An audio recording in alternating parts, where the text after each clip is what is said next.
Very good morning. Welcome to Celkon mobile presence business breakfast. ఇక మన మార్కెట్ల పరిస్థితి నేపాల్ని తలపిస్తోంది. కొన్ని రోజుల గ్యాప్ తర్వాత మళ్ళీ నేపాల్లో భూకంపం వచ్చి అక్కడ ప్రజల్ని భయాందోళనకు గురి చేసింది. ఉన్నదంతా దాదాపు ఊడ్చుకెళ్ళిన పరిస్థితి నేపాల్లో. సో మన మార్కెట్లో పరిస్థితి కూడా దాదాపుగా అలాగే కనిపిస్తుంది. కేవలం 2 రోజుల గ్యాప్ తర్వాత మళ్ళీ మార్కెట్లో ఒక బ్లడ్ బాత్ అంటాం మనం, తెలుగులో కన్వర్ట్ చేసుకుంటే రక్తపాతం అంటారు.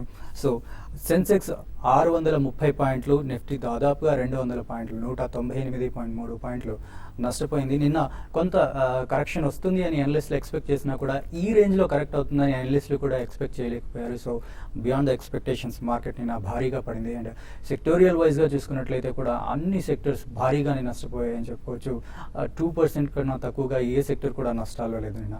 సో దాదాపు అన్ని సెక్టర్స్ నష్టపోయాయి. నిఫ్టీ స్టాక్స్ కూడా చూసుకున్నట్లయితే 50 స్టాక్స్లో కేవలం 2 stocks, Hero MotoCorp and doctor Reddy's నేను మంచి రిజల్ట్స్ ఇవ్వడంతో డాక్టర్ రెడ్డీస్ మంచి లాభాల్లో క్లోజ్ అయ్యాయి. అండ్ మిగతా 48 స్టాక్స్ కూడా భారీగా నష్టపోయాయి.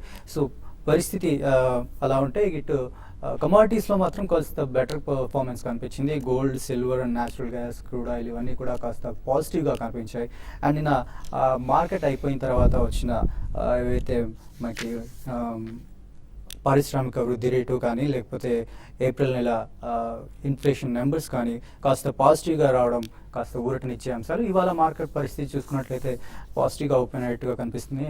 రాత్రి అమెరికన్ మార్కెట్లో నెగిటివ్గా క్లోజ్ అయ్యాయి, బట్ ఏషియన్ మార్కెట్లు ప్రస్తుతానికి పాజిటివ్గా ట్రేడ్ అవుతున్నాయి. అండ్ SGX నిఫ్టీ కూడా ప్రస్తుతానికి 45 పాయింట్ల లాభంతో పాజిటివ్గా ట్రేడ్ అవుతుంది. అయితే ఈ కీ ఫ్యాక్టర్స్ అన్నీ కూడా ఇవాళ మార్కెట్ని పాజిటివ్లో ఉంచగలుగుతాయా, పరిస్థితి ఎలా ఉంటుంది మనకు విశ్లేషించడానికి శేషు గారు ఉన్నారు. అలాగే అఫ్కోర్స్ ఇవాళ మనతో పాటు mutual fund and personal finance expert Hanu Edluri గారు ఉన్నారు. సో చాలామంది కాలర్స్ మ్యూచువల్ ఫండ్స్ గురించి కాల్ చేస్తున్నారు. సో అప్పుడు మనం మ్యూచువల్ ఫండ్స్ ఎక్స్పర్ట్ లేకపోవడం వల్ల వాటికి సమాధానాలు చెప్పలేకపోయాము. వాళ్ళు వచ్చే రోజు కాల్ చేయండి అని చెప్పడం జరుగుతుంది. సో ఇవాళ హను ఎడ్లూరి గారు ఉన్నారు. సో మ్యూచువల్ ఫండ్స్కి సంబంధించి మీకు ఎలాంటి డౌట్స్ ఉన్నా ఇవాళ కాల్ చేయొచ్చు మీరు. సో ఫస్ట్ మార్కెట్ల గురించి మాట్లాడదాం శేషు గారు. సో నిన్న ఒక కరెక్షన్ వస్తుందని ఎక్స్పెక్ట్ చేసాం, కానీ ఈ రేంజ్లో వస్తుందని ఎక్స్పెక్ట్ చేయలేదు. ఈ రీజన్ ఏంటంటారు? అంటే ఒకటే మార్కెట్లో బయింగ్ అనేది, ఫాలో బయింగ్ అనేది మనకి కనపడలేదు. ఒక 2 డేస్ షార్ట్ కవరింగ్ ర్యాలీ, క్లియర్గా షార్ట్ కవర్ ర్యాలీ వచ్చింది. దాని తర్వాత నేను ఏమాత్రం బయింగ్ లేదు. దానివల్ల ఏంటంటే హై లెవెల్లో మార్కెట్ సస్టైన్ కాలేకపోయింది. తర్వాత ఈవెన్ కొన్ని స్టాక్స్ ఏంటంటే డెలివరీ బేస్డ్ బయింగ్ పక్కన పెట్టి డెలివరీ బేస్డ్ సెల్లింగ్ కూడా కొన్ని ఇండెక్స్ స్టాక్స్లో మనం చూస్తున్నాము, లైక్ ఐసిఐసిఐ బ్యాంక్ ఇటువంటి స్టాక్స్లో. కాబట్టి ఏంటంటే మనకి మార్కెట్ హై లెవెల్ సస్టైన్ కాలేకపోయింది. బట్ ఏదైనా కూడా మార్కెట్స్ గ్లోబల్ క్యూస్ పరంగా చెప్పాలంటే పెద్దగా నెగిటివ్గా లేదు, ఈ రోజు అని కాదు, లాస్ట్ కొన్ని రోజులుగా. బట్ మన మార్కెటే ఏమాత్రం హై లెవెల్ సస్టైన్ కాలేకపోతుంది. ప్లస్ ఈ వోలటాలిటీని కానీ చూస్తే అంటే మార్కెట్ ఒక రోజు 200 పాయింట్స్ పడ్డము, ఇంకో రోజు 150 పాయింట్స్ పెరగడము, ఈ వోలటాలిటీ, ఇంట్రాడే వోలటాలిటీ అనేది చాలా ఎక్కువ ఉంది. మార్కెట్స్ ఒక లెవెల్లో సెటిల్, ఏదైనా పడినా కూడా ఒక లెవెల్లో సెటిల్ అయితే తప్ప మార్కెట్ ఒక డైరెక్షన్లో కరెక్ట్గా వెళ్తుందని చెప్పలేము. బట్ ఈ లెవెల్లో మాత్రం మార్కెట్స్ కొంత 8050, 8040 అంటే ఇక్కడ నుంచి ఒక 100 పాయింట్స్ డౌన్ సైడ్ చూసుకుంటే అక్కడ నుంచి కొంచెం ఆగడానికి అవకాశం ఉంది. F&O డేటా కానీ కూడా చూసుకుంటే ఏ రోజుకు ఆ రోజు FIs కూడా పొజిషన్ చేంజ్ చేస్తున్నారు. ఈవెన్ నేను మార్కెట్ పడిన టైంలో కొంత బయింగ్ కూడా చూసాము. అయితే లాస్ట్ మినిట్ వరకు కూడా హెవీ షార్ట్స్ అనేది నిన్న మార్కెట్లో నిన్న మార్నింగ్ హెవీగా షార్ట్స్ సెల్ చేయడం జరిగింది నిఫ్టీ ఫ్యూచర్స్, తర్వాత స్టాక్ ఫ్యూచర్స్లో. కాబట్టి క్లోజింగ్ బేసిస్లో ఈ రోజు రేపట్లో నిఫ్టీ ఈ ప్యానిక్ నుంచి 150, 100 పాయింట్, 150 పాయింట్ రేంజ్ నుంచి 30-40 రేంజ్ కానీ ఉంటే మాత్రం నెక్స్ట్ 2-3 రోజుల్లో మార్కెట్ స్టేబుల్ అయినట్టుగా అనుకోవచ్చు. మళ్ళీ నెక్స్ట్ 8200 నిఫ్టీకి రెసిస్టెన్స్ ఫేస్ చేసే అవకాశం ఉంది. ఈవెన్ బ్యాంక్ నిఫ్టీ కానీ చూస్తే చాలా హెవీ సెల్లింగ్, దగ్గర 500 పాయింట్స్ దాకా బ్యాంక్ నిఫ్టీలో కూడా చూసాము. దాదాపు అన్ని బ్యాంక్ స్టాక్స్ కూడా వీక్ ఉన్నాయి. బట్ ఈ రోజు కొంత బ్యాంక్ నిఫ్టీ అనేది కొంచెం లో నుంచి రికవరీ కావడానికి అవకాశం ఉంది. నేను వచ్చిన డేటా ఏదైతే ఉందో ఇన్ఫ్లేషన్ వచ్చే కొద్ది రోజుల్లో మళ్ళీ ఇన్ఫ్లేషన్ తగ్గే అవకాశం కూడా ఉంది. దీనివల్ల ఏంటంటే ఇంట్రెస్ట్ రేట్స్ కూడా తగ్గించే అవకాశం ఉంటుంది. కాబట్టి బ్యాంకింగ్ స్టాక్స్ కొంత ఈ రోజులో నుంచి బై చేయొచ్చు. బట్ నిన్న డేటాలో మనం చూసుకుంటే ఐఏపీ డేటా మాత్రం కొంచెం వీక్గా ఉంది. బట్ ఓవరాల్ ట్రెండ్ పరంగా చెప్పాలంటే రేంజ్ బౌండ్ ఉండి విత్ హ్యూజ్ వోలటాలిటీ ఉంటుంది. అయితే కొన్ని స్టాక్స్ ఈరోజు లో నుంచి పెరగడానికి అవకాశం ఉంటుంది. రిలయన్స్ క్యాపిటల్ ఒకటి అరౌండ్ 380 దగ్గర స్టాప్ లాస్ పెట్టుకొని బై చేయమంటాను. 392 దాకా రావడానికి ఇంటర్డేలో పెరగవచ్చు. అదేవిధంగా ఇంకా బ్యాంకింగ్ కౌంటర్స్లో కూడా ఆంధ్ర బ్యాంక్ కానీ సిండికేట్ బ్యాంక్ కానీ ఇంట్రాడే కోసం పొజిషన్ తీసుకోమంటాను. కొంచెం బ్యాంకింగ్ స్టాక్స్ కొంత యాక్టివిటీ ఉండే అవకాశం ఉంది. నిన్న హెవీగా అంటే ఈవెన్ మార్కెట్ పడుతున్నా కూడా పెరిగిన హీరో మోటార్ కార్పొరేషన్ ఈరోజు కొంచెం ప్రాఫిట్ బుకింగ్ రావచ్చు. ఇటువంటి స్టాక్స్లో కొంత హై లెవెల్లో సెల్ చేయమంటాను. బట్ ఓవరాల్ ట్రెండ్ పరంగా చెప్పాలంటే ఈరోజు కొంత మార్కెట్ పెరగడానికి అవకాశం ఉంటుంది. క్లోజింగ్ బేసిస్లో కానీ నిఫ్టీ 8150 ఆర్ 8160 ఆ లెవెల్ పైన సస్టైన్ కాగలిగితే ఇంటర్మీడియట్ ట్రెండ్ అప్ ట్రెండ్ అని చెప్పచ్చు అండి. ఓకే. సో అలాగే నిన్న మార్కెట్ని చూస్తే పరిస్థితి ఎలా ఉంటుందో మార్కెట్లో మీకు అందరికీ అర్థమై ఉంటుంది. ఎందుకంటే 2 రోజులు పెరగగానే మళ్ళీ 3వ రోజు ఎంత భారీగా పడిందో. సో ఎవరో చెప్తారు మార్కెట్లో డబ్బులు పెడితే స్వల్పకాలంలో ఎక్కువగా డబ్బులు సంపాదించవచ్చు అన్న ఐడియా ఇస్తారు. సో ఆశతోనో లేకపోతే అవసరంతోనో చాలామంది ఇలాంటి ప్రయత్నాలు చేస్తుంటారు, చివరిగా నష్టాలతోనే ముగిస్తూ ఉంటారు. సో ఇలాంటి వాటికి సమాధానం చెప్పడానికి ఎలా ఇన్వెస్ట్ చేస్తే బెటరు, ఎలా ఇన్వెస్ట్ చేయాలి, వెయిట్లో ఇన్వెస్ట్ చేయాలి చెప్పడానికి వాళ్ళు మనతో పాటు హను ఎడ్లూరి గారు ఉన్నారు. సో హను గారు, ఇందాక మీరు నాకు చెప్పిన ఇన్స్టెన్సెస్ ప్రకారం గ్రీడీనెస్ అనుకోవచ్చు, లేకపోతే వాళ్ళకి అవసరం అనుకోవచ్చు, తక్కువ కాలంలో ఎక్కువ డబ్బులు సంపాదించాలని ఒక రకమైన ఆలోచనలో ఉంటారు. సో అల్టిమేట్గా నష్టపోతుంటారు. సో ఎలా ఇన్వెస్ట్ చేయాలి అంటారు? బేసిక్గా అవగాహన అనేది వీళ్ళకి అందుబాటులో లేకపోవడం వల్ల అవుతుందా లేకపోతే తెలియదు కానండి. మీరు లోన్లు తీసుకొని ఇన్వెస్ట్మెంట్స్ మార్కెట్స్లో ఇన్వెస్ట్ చేద్దాము అనేది మాత్రం రైట్ అప్రోచ్ కాదండి ఎప్పుడు కూడా. చాలామంది మాకు వస్తున్న కాల్స్ ఏంటంటే లోన్స్ ద్వారా మేము తీసుకొని ఇన్వెస్ట్ చేసి మార్కెట్లో నష్టపోయామండి. ఇది వాంఛనీయం కాదు, ఎవరికి మంచిది కాదు. ఇది బిల్డ్ చేయాల్సిన ఫిలాసఫీ ఏదైతే ఉందో డిసిప్లైన్డ్గా ఇన్వెస్ట్మెంట్. ఇవాళ మార్కెట్స్ మనం వోలటాలిటీ గురించి మాట్లాడుకుంటున్నాం. ఇదే సిచ్యువేషన్ నెక్స్ట్ ఆగస్ట్ వరకు కూడా కంటిన్యూ అవుతుంది. వోలటాలిటీ అనేది ఇలానే ఉంటుంది. మార్కెట్స్ మీరు రేంజ్ బౌండ్ కానివ్వండి, ఇంకొక రోజు ఇలా ఉంటుంది, ఒక రోజు అప్ అండ్ డౌన్. బట్ వీటన్నిటిలో మీరు ఇవాళ మార్కెట్లో ఈక్విటీ మార్కెట్స్లోంచి మేము పలానా సెక్టార్లో ఇన్వెస్ట్ చేద్దాం అనుకుంటున్నారు. ఆ సెక్టార్లో ఇన్వెస్ట్ చేద్దాం అనుకున్నప్పుడు పలానా స్టాక్ అండి. సో మ్యూచువల్ ఫండ్స్లో మీకు ఇదే ఒక స్టాక్ కంటే కూడా డైవర్సిఫై చేయటం వల్ల మీకు ఇంత వోలటాలిటీ వచ్చినా కూడా మీకు అంత ఎఫెక్ట్ కనిపించదు మీ ఇన్వెస్ట్మెంట్స్ మీద. సో దీంట్లో మీకు మ్యూచువల్ ఫండ్స్లో systematic withdrawal plan, systematic investment plan చాలామందికి ఏంటంటే ఎస్ఐపి అంటే ఓకే ఇన్వెస్ట్ చేయొచ్చు అనుకుంటారు. సో సిస్టమేటిక్గా every month systematic withdrawal plan కూడా ఉంటుంది. మీకు కంటిన్యూస్గా ఎవ్రీ మంత్ లేకపోతే ఎవ్రీ 15 డేస్కో ఎవ్రీ 1 వీక్కో నాకు ఇంత కావాలి అనేది కూడా తీసుకోవచ్చు. అలాగే సిస్టమేటిక్ ట్రాన్స్ఫర్ ప్లాన్. ఈ వోలటాలిటీ టైంలో ఏం చెప్తామంటే ఎవరైనా లంసమ్ ఇన్వెస్ట్ చేద్దాం అనుకున్న ఒక 5 లక్షలు 3 లక్షలు ఎవరైనా ఇన్వెస్ట్ చేద్దాం అనుకున్నప్పుడు వాళ్ళని ఎవ్రీ వీక్ కూడా నెంబర్ ఆఫ్ టైమ్స్ మీరు మార్కెట్లో పార్టిసిపేట్ చేసే అవకాశాన్ని పొందటమే that is the investment strategy.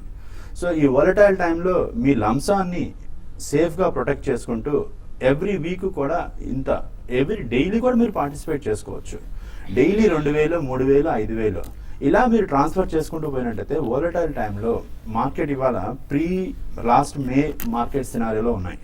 ఇలాంటి పరిస్థితుల్లో మీరు ఎస్టీపీ ద్వారా సిస్టమాటిక్ ట్రాన్స్ఫర్ ప్లాన్ ద్వారా మార్కెట్లో మీకు ఏవైతే సెక్టార్సో మీకు ఏవైతే టార్గెట్ చేస్తున్నారో సో వీటన్నిటిని కేటగరైజ్ చేసి మ్యూచువల్ ఫండ్స్ ఇండస్ట్రీ ఉంది. సో ఎగ్జాంపుల్ స్మాల్ క్యాప్ అంటారు, లేకపోతే మిడ్ క్యాప్. చాలామంది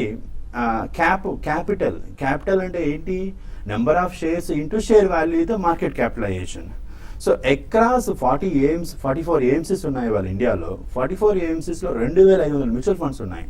వీటన్నిటిలో వోలటాలిటీ టైంలో నా లంసంలో నా క్యాపిటల్ ప్రొటెక్ట్ అవ్వాలి అంటే ఈజీగా చేసుకోదగ్గ అవకాశం ఏంటంటే సిస్టమాటిక్ ట్రాన్స్ఫర్ ప్లాన్ ద్వారా లిక్విడ్లో పెట్టుకొని మీరు ట్రాన్స్ఫర్ చేసుకున్నట్టయితే ఈక్విటీ పోర్ట్ఫోలియోని బిల్డ్ చేసుకోండి. అంటే అనుగారు ఇక్కడ ఒక ప్రాబ్లం ఉంది. అంటే షేర్ మార్కెట్ గురించి పెద్దగా అవగాహన లేని వాళ్ళు, తెలియని వాళ్ళు మ్యూచువల్ ఫండ్స్ లో డబ్బులు పెట్టేస్తే మేము రిలాక్స్డ్ గా ఉండొచ్చు, ఫండ్ మేనేజర్స్ చూసుకుంటారు అని ఒక ఐడియాతో ఉంటారు. సో వాళ్ళకి ఈ ట్రాన్స్ఫర్ ప్లాన్స్, ఈ విత్డ్రాయల్ ప్లాన్స్ గురించి పెద్ద అవగాహన ఉండదు.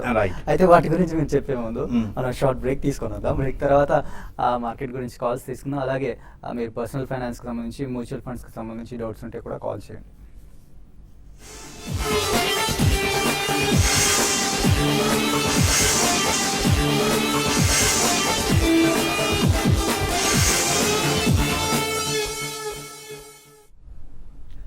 Welcome back. మన కాలర్స్ వెయిట్ చేస్తున్నారు. ఫస్ట్ కాల్ హైదరాబాద్ నుంచి నరసింగరావు గారు లైన్ లో ఉన్నారు. హలో అండి, నరసింగరావు గారు చెప్పండి.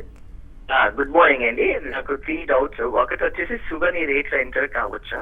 రెండోది హెచ్డిఎల్ దాదాపు 46 లో తీసుకున్నాము, అది కిందికి వచ్చేస్తుంది.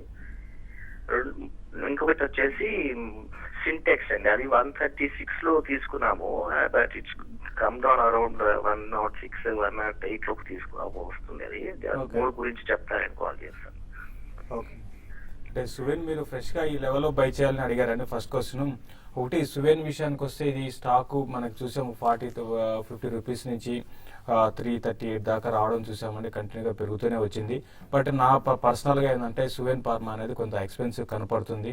కాబట్టి దాన్ని ఈ లెవెల్లో కన్నా మీరు కొంచెం వెయిట్ చేసి ఇంకా కొంచెం వీక్ అవడానికి కూడా అవకాశం ఉందండి. 280 కానీ బ్రేక్ అయిందంటే ఇంకా ఫర్దర్ కూడా పడే అవకాశం ఉంది.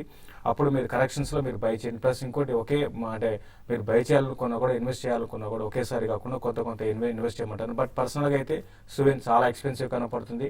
ఈ మొత్తం ఫార్మా కౌంటర్స్లో కొన్ని ఎక్స్పెన్సివ్ ఉన్న స్టాక్స్ లైక్ నాట్కో కానీ వీటిలో కరెక్షన్ రావడానికి కూడా అవకాశం ఉంటుందండి ఫ్యూచర్లో. కాబట్టి దాన్ని దృష్టిలో పెట్టుకొని ఇన్వెస్ట్ చేయమంటాను. తర్వాత హెచ్బిఎల్ పవర్ కూడా చూస్తే రీసెంట్గా ఇది బాగా వోలటాలిటీ, ఎక్కువ స్పెక్యులేషన్ అనేది హెచ్బిఎల్ పవర్లో చూస్తున్నాము. అయితే మీ రేటు మళ్ళీ వచ్చే అవకాశం ఉందండి. మీరు ప్రస్తుతానికి హెచ్బిఎల్ పవర్ను హోల్డ్ చేసుకోండి. ఇది కూడా ఎక్కువ స్పెక్యులేటివ్ స్టాక్ అండి. అరౌండ్ 60 and 65 ఆ లెవెల్కి వచ్చినప్పుడు షార్ట్ టర్మ్ కోసం అయితే ప్రాఫిట్ బుక్ చేసుకోమంటాను. బట్ ఇమీడియట్ ట్రెండ్ అయితే మాత్రం హెచ్బిఎల్ కూడా వీక్గా ఉండే అవకాశం ఉంది. సింటెక్స్ మాత్రం మీరు హోల్డ్ చేసుకొని మీరు కొంత హైలో బై చేసినా కూడా లాంగ్ టర్మ్ ఇన్వెస్ట్మెంట్ కోసం సింటెక్స్ బాగుండే అవకాశం ఉంది. తర్వాత రీసెంట్గా చూస్తే మనకు ఇంటర్నేషనల్ మార్కెట్లో క్రూడ్ ఆయిల్ పడడం అనేది పాజిటివ్ అంశం. ప్లస్ దాని రిఫ్లెక్షన్ మనం చూసాం, రిజల్ట్ కూడా బాగా అనౌన్స్ చేశారు. కాబట్టి నెక్స్ట్ ఫ్యూ మంత్స్లో ఇది అరౌండ్ 140 దాకా రావచ్చు. బట్ ఇన్వెస్ట్మెంట్ కోసం లాంగ్ టర్మ్ కోసం 200, 220 లెవెల్స్ కూడా టెస్ట్ చేసే అవకాశం ఉందండి. నెక్స్ట్ వెంకటేశ్వర రెడ్డి గారు లైన్లో ఉన్నారు. Hello hello sir.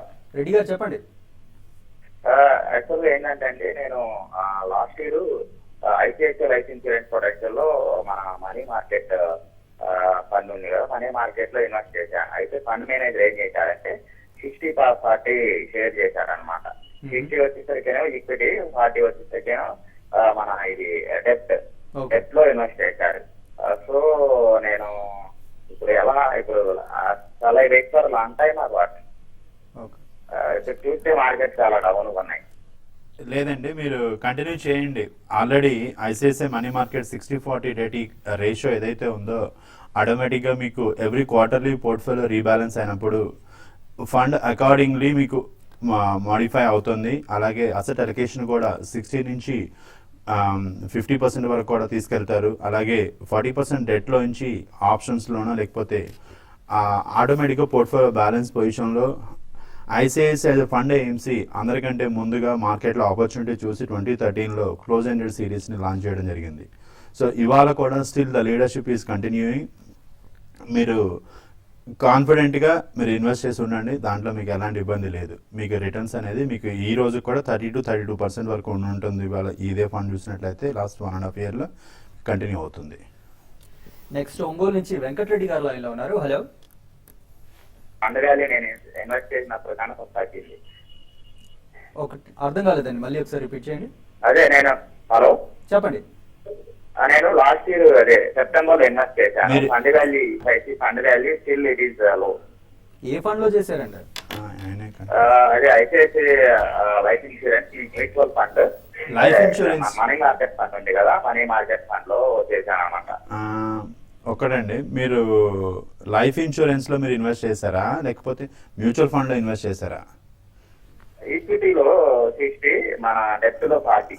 కాదు, మీరు లైఫ్ ఇన్సూరెన్స్ ఫండ్ లో ఇన్వెస్ట్ చేసినట్టున్నారు మీరు. లైఫ్ ఇన్సూరెన్స్ ఫండ్ కాదండి మేము మాట్లాడుతుంది, మ్యూచువల్ ఫండ్ మార్కెట్ గురించి మాట్లాడుతున్నాం. లైఫ్ ఇన్సూరెన్స్ కూడా ఉంది దీంట్లో. సో లైఫ్ ఫండ్ కాదండి, ఇది మ్యూచువల్ ఫండ్ గురించి మాట్లాడుతున్నాం. ఓకే. సో హను గారు, అలాగే సో చాలా మంది కన్ఫ్యూజన్లో ఉంటారు. ఇలాగా మ్యూచువల్ ఫండ్స్లో ఇన్వెస్ట్ చేస్తే మంచి రిటర్న్స్ వస్తాయని చెప్తారు. అందరూ మ్యూచువల్ ఫండ్స్లో ఇన్వెస్ట్ చేయండి మంచిదని చెప్తుంటారు. బట్ చాలా టెక్నికల్ టర్మ్స్ ఉంటాయి, చాలా మందికి అర్థం కాకపోవచ్చు. ఎందుకంటే మిడ్ క్యాప్ ఫండ్ అంటారు, స్మాల్ క్యాప్ ఫండ్ అంటారు, సెక్టోరియల్ ఫండ్స్ అంటారు, వాల్యూ బేస్డ్ ఫండ్స్ అంటారు. సో ఏంటి ఇవన్నీ, ఎలా వాళ్ళకి వీటి మధ్యలో ఉన్న డిఫరెన్స్ ఏంటి? సో బేసిక్గా మార్కెట్ని కన్ఫ్యూజ్ చేస్తుంది. ఇప్పుడు మనం ఎక్స్పీరియన్స్ అనే కస్టమర్ చూసినట్లయితే లైఫ్ ఇన్సూరెన్స్ కంపెనీస్ కూడా వాళ్ళు లైఫ్ ఇన్సూరెన్స్ అనేది లైఫ్ ఇన్సూరెన్స్గా కాకుండా మీరు దయచేసి సేవింగ్స్ ప్రోడక్ట్గా తీసుకోవద్దండి. లైఫ్ ఇన్సూరెన్స్ అని క్లియర్గా లైఫ్ ఇన్సూరెన్స్ కోసం మాత్రమే తీసుకోండి. మీరు సేవింగ్స్ ఇన్వెస్ట్మెంట్ పర్పస్ కావాలంటే మ్యూచువల్ ఫండ్స్ రూట్ మాత్రం అప్రోచ్ అవ్వండి. సో ఇందాక రిక్వెస్ట్ చేసిన క్లయింట్ ఏమంటున్నారంటే లైఫ్ ఇన్సూరెన్స్ ఫండ్లో ఇన్వెస్ట్ చేస్తారు ఐసిఐసిఐ వాళ్ళది. మనం ఏం మాట్లాడుతున్నామంటే ఇక్కడ మ్యూచువల్ ఫండ్స్ గురించి మాట్లాడుతున్నాం. సో మ్యూచువల్ ఫండ్స్ మార్కెట్లో 60-40 డెట్ అలొకేషన్ ఏదైతే ఉందో, లైఫ్ ఇన్సూరెన్స్కి వచ్చినప్పుడు మీకు ఎక్స్పెన్సెస్ అనేది హెవీగా ఉంటాయండి. లైఫ్ ఇన్సూరెన్స్లో వచ్చేది వెల్త్ బిల్డర్ లేకపోతే ఇంకొకటి, యాక్చువల్గా they should name themselves as a life insurance ప్రోడక్ట్గా పేరు పెట్టుకోవాల్సింది పోయి వాళ్ళు ఒక వెల్త్ బిల్డ్ చేస్తాము, లేకపోతే బాండ్ ఫండ్ అని, ఆ ఫండ్ అని. బట్ దయచేసి ఫండ్ అని ఉంది కదా అని చెప్పేసి, లేకపోతే ఇన్సూరెన్స్ ప్రోడక్ట్స్లో మీరు ఇన్వెస్ట్మెంట్ కోసం చూడొద్దు. Insurance products is only for insurance. So when it comes to మిగతా ఎయిమ్స్, మ్యూచువల్ ఫండ్స్కి వచ్చేటప్పటికి రకరకాల ఆప్షన్స్ ఉన్నాయండి. ఎక్కడైనా సరే మీరు అందరూ ఒక కాలర్ ఉన్నారు, కాల్ తర్వాత మళ్ళీ మాట్లాడదాం. రవీంద్ర గారు వెస్ట్ గోదావరి నుంచి ఉన్నారు. హలో రవీంద్ర గారు.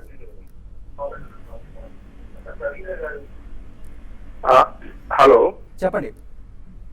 నమస్తే అండి అను గారు. నమస్తే. నేను హెచ్డిఎఫ్సి మిడ్ క్యాప్ 2 ఫండ్లు కొనుక్కున్నాను. బై మిస్టేక్ ఒకటి కొనబై 2 ఒకటే కొనుక్కోవాల్సి వచ్చింది. సెకండ్ వన్ ఏంటంటే ICICI prudential focus blue chip fund అండి. ఇవి 2 కొనుక్కున్నా. ఇంకోటి కూడా తీసుకోవాలనే ఉద్దేశం ఉంది. అంటే 4 ఫ్యామిలీ అనమాట. 4కి 4 ఉండేలాగా 5 years వరాజంతో తీసుకోవాలని ఉంది. వీటి గురించి కాస్త మీరు విశ్లేషించి కాస్త మీ సలహా చెప్పండి సార్. సార్ మీరు దీంట్లో ICICI Prudential balanced advantage fund ఒకటి ఇప్పుడున్న వాలటైల్ సిచ్యువేషన్లో మార్కెట్కి ICICI Prudential balanced advantage fund volatility నుంచి మిమ్మల్ని కాపాడుతుందండి. మీకు రిటర్న్స్ అనేది 50%, 60% వస్తాయని చెప్పాను. 20 to 25% లాస్ట్ 1 year పెర్ఫార్మెన్స్ చూసినట్టు 28% దాకా ఉంది. మార్కెట్లో వాలటైలిటీ ఉన్నా కూడా మార్కెట్ 5% పడ్డా ఇక్కడ 1%, 1.5% కరెక్షన్తో నడుస్తున్న ఫండ్ ఇది. మీరు నెక్స్ట్ 5 yearsకి హ్యాపీగా ICICI Prudential balanced advantage fund తీసుకోండి. నెక్స్ట్ కాలర్ అండ్ మన లాస్ట్ కాలర్ హైదరాబాద్ నుంచి మల్లేష్ గారు లైన్లో ఉన్నారు. హలో మల్లేష్ గారు. మల్లేష్ గారు వినిపిస్తుందా? నమస్తే సార్. చెప్పండి సార్, ఐడిబిఐ షేర్స్ 96 అరౌండ్ లో 1200 షేర్లు తీసుకున్నాం sir. Share I hold it sir? Okay. IDBI bank అంటే మనం చూసామంటే ఇది కొంత రేంజ్ బౌండ్ ఉంది, ప్లస్ ఒక రేంజ్ని బ్రేక్ అవటలేదు. తర్వాత రిజల్ట్ పరంగా చూస్తే అంటే ఇప్పుడు కాదు, లాస్ట్ ఒక 3-4 quarterలుగా చూస్తే డిసప్పాయింట్మెంట్ రిజల్టే అనౌన్స్ చేస్తుంది. తర్వాత ఎన్పిఎస్ కూడా బాగా మనకి ఎక్కువ పేరు దీనికి ఉండడం చూసాం. దానివల్ల ఏంటంటే ఈ స్టాక్లో అసెట్ క్వాలిటీ అనేది ఇంప్రూవ్మెంట్ కనపడలేదు. కాబట్టి ఈ స్టాక్ మళ్ళీ మీ రేట్ రావడానికి కొంచెం టైం పట్టే అవకాశం ఉందండి. ప్రస్తుతానికి హోల్డ్ చేయండి. మధ్యలో కొంత అంటే లాస్ట్ ఒక 15 days బ్యాక్ ఇది అరౌండ్ 70-75 లెవెల్స్కి వెళ్ళింది. బట్ హైయర్ లెవెల్ సస్టైన్ కాలేకపోతుంది. మార్కెట్స్ మనం చూసాం, కరెక్షన్స్ కూడా మార్కెట్లో ఎక్కువ ఉన్నాయి. కాబట్టి దీని దృష్టిలో పెట్టుకుంటే ఇప్పుడు ఇమీడియట్ ఎండ్ అయితే మాత్రం 72 దాకా వెళ్తుందండి. మీరు లాంగ్ టర్మ్ కోసమైనా హోల్డ్ చేయండి. బట్ నెక్స్ట్ ఫ్యూ మంత్స్లో క్లోజర్గా మీ లెవెల్ వచ్చినప్పుడు ఐడిబిఐ బ్యాంక్ నుంచి మీరు ఇన్వెస్ట్మెంట్ కోసం ఎగ్జిట్ అయిపోయి అదర్ బ్యాంక్స్ని, ప్రైవేట్ బ్యాంక్స్లో ఇన్వెస్ట్ చేసుకోమని చెప్తానండి. ఓకే అనుగారు, types of mutual funds. So మార్కెట్లో ఈక్విటీ మార్కెట్లో నేను పార్టిసిపేట్ చేయలేకపోతున్నాను, లేకపోతే ఈక్విటీ నాకు తెలియదు, షేర్లు మాకు తెలియదు అనుకున్న వాళ్ళకి BSc top 100 shares Bombay stock exchange చూసినట్లయితే, లేదా ఎన్ఎస్సి 50 ఇలాంటి ఇండెక్స్లో మీరు ఏ షేర్ కొనుక్కోవాలని మీకు తెలియనప్పుడు ఈ మార్కెట్లో 50 100 అనేది ఐడెంటిఫై చేసి క్యాపిటలైజ్ చేసిన కంపెనీస్లో మాత్రమే ఇన్వెస్ట్ చేస్తూ ఉండే ఫండ్స్ని టాప్ 100 కానీ టాప్ 200 కానీ. సో ఇవిఏ పేర్లతోటి అది ఐసిఐసిఐ ఏఎంసీ కావచ్చు, అది హెచ్డిఎఫ్సి కావచ్చు, అది యూటీఐ కావచ్చు. సో అక్రాస్ ఏఎంసీస్ మనం ఎలాంటి పేర్లు చూస్తూ ఉంటామంటే వాల్యూ డిస్కవరీ ఫండ్ అని చెప్పేసి. వాల్యూ డిస్కవరీ అంటే ఏంటి? క్యాపిటల్ అప్రిషియేషన్, మనం ఇన్వెస్ట్ చేసింది క్యాపిటల్ అప్రిషియేట్ చేసేది. అలాగే కొన్ని కంపెనీస్ ఎంఎన్సీ ఫండ్స్ అని చెప్పేసి ఉంటాయి. అది యూటీఐ ఎంఎన్సీ కావచ్చు, లేకపోతే Birla sun life MNC fund కావచ్చు. So multinational companies across 4 to 5 కంట్రీస్లో ఉండేటువంటి కంపెనీస్లో మాత్రమే ఇన్వెస్ట్ చేస్తారు. సో ఇవన్నీ కూడా థీమాటిక్గా ఉంటాయి. ఎగ్జాంపుల్ హిందుస్థాన్ లివర్ లిమిటెడ్, లేకపోతే గోడ్రేజ్, లేకపోతే ఇలా మల్టీనేషనల్ కంపెనీస్లో ప్రాక్టర్ అండ్ గ్యాంబుల్ ఇన్వెస్ట్ చేసే కంపెనీస్ ఏవైతే ఉన్నాయో వాటిలో మాత్రమే ఇన్వెస్ట్ చేసేది ఎంఎన్సీ ఫండ్. అలాగే ఎఫ్ఎంసీజీ ఫండ్స్ అని చెప్పేసి వింటూ ఉంటాం. ఇప్పుడు మనం ఎఫ్ఎంసీజీలో ఇన్వెస్ట్ చేస్తున్నాము, షేర్లో ఇన్వెస్ట్ చేయలేకపోయాం అనుకున్నట్లయితే ఈ FMCG fund fast moving so ఇది ఒక సెక్టోరియల్ ఫండ్స్ మీరు ఇందాక మాట్లాడుతున్నారు, సెక్టోరియల్ స్టాక్స్ అని చెప్పేసి. సో ఆ సెక్టోరియల్ స్టాక్ లో నేను ఇన్వెస్ట్ చేయలేకపోతున్నాను అనుకున్న వాళ్ళకి ఈ సెక్టోరియల్ మ్యూచువల్ ఫండ్స్ లో ఇన్వెస్ట్ చేసుకోవచ్చు. ఓకే. సో దాని వల్ల ఏమవుతుందంటే మీకు రిస్క్ అనేది డైవర్సిఫై అవుతుంది. మీరు ఒకటే స్టాక్ లో 2 స్టాక్ లో మీరు తీసుకున్నాను, నేను పోయింది లేక వచ్చింది రాలేదు అనే దానికన్నా కూడా లాంగ్ టర్మ్ పర్స్పెక్టివ్ లో మీరు ఎవ్రీ మంత్ ఇన్వెస్ట్ చేస్తూ ఉండండి. ఇవాళ టెక్నాలజీ షేర్స్ కనుక చూసినట్లయితే మనకి ఆల్మోస్ట్ 15-18%, 20% వరకు కరెక్ట్ అయి ఉన్నాయి యావరేజ్. టెక్నాలజీ సెక్టర్ లో మీరు ఇన్వెస్ట్ చేయండి. నెక్స్ట్ కి మీకు టెక్నాలజీ సెక్టర్ మ్యూచువల్ ఫండ్స్ కానీ నెక్స్ట్ 1 year లో మీకు ఇవాళ $64 కూడా అవుతుంది, మీకు బెస్ట్ రిటర్న్స్ తీసుకొస్తుంది. So that is technology space. అనుగారు అది ఇంకా చాలా విషయాలు చెప్పాల్సిన మనకి టైం పర్మిట్ చేయదు. సో మనం మెల్లిగా ప్రతి ప్రోగ్రామ్ లో కూడా దీని గురించి తెలుసుకునే ప్రయత్నం చేద్దాం. చివరిగా శేషు గారు, ఇవాళ ఇంట్రాడేలో మార్కెట్కి ఎలాంటి సలహా ఇస్తారు ట్రేడర్స్కి? ఇంట్రాడేలో మార్కెట్స్ కొంచెం గ్యాప్ అప్ ఓపెన్ అవుతుంది. అయితే గ్యాప్ అప్ అనేది సస్టైన్ అవుతుంది అనేది చూడాలి. కొంచెం వెయిట్ చేసి బ్యాంకింగ్ స్టాక్స్లోనే బై చేయమని చెప్తాను. తర్వాత కొన్ని డిఫెన్స్ స్టాక్స్ లైక్ FMCG లాంటివి పెరగవచ్చు. తర్వాత సన్ ఫార్మా లాంటివి నేను కొంత కరెక్ట్ అయినా కూడా మళ్ళీ ఈరోజు సన్ ఫార్మాలో కొంచెం అప్ ట్రెండ్ అనేది రావచ్చు. హై బీటా స్టాక్స్ కూడా లైక్ HDL కూడా ట్రై చేసిన 8% పడింది. బట్ ఈ రోజు కూడా కొంత ఇది అంటే హై బీటా స్టాక్ కాబట్టి ఇమీడియట్ మార్కెట్ రివర్స్ అయితే ఇది కూడా రివర్స్ కావడానికి అవకాశం ఉంది. ప్లస్ రీసెంట్గా రిజల్ట్ కూడా చాలా స్ట్రాంగ్ ఉన్నాయి కాబట్టి ఎవరీ డిప్లో అంటే కొంచెం రిస్క్ తీసుకునే ట్రేడర్స్ మాత్రం లాంగ్ పొజిషన్స్ని తీసుకోమంటాను. అది కూడా ఏంటంటే మళ్ళీ 5-10% మధ్యలోనే ప్రాఫిట్ బుక్ చేసేసుకోమంటాను HDL లాంటి స్టాక్లో. బట్ ఓవరాల్ ట్రెండ్ పరంగా చెప్పాలంటే ఈ రోజు కొంచెం పెరగడానికి అవకాశం ఉంది. కాబట్టి లాస్ట్ వరకు కూడా మార్కెట్లో మళ్ళీ షార్ట్స్ బిల్ అయిన షార్ట్ కవరింగ్ వచ్చిందంటే మాత్రం 8 కూడా క్రాస్ కావడానికి అవకాశం ఉంది. థ్యాంక్ యూ హను గారు, థ్యాంక్ యూ శేషు గారు. సో ఇది వాళ్ళ Celkon mobile presence business breakfast.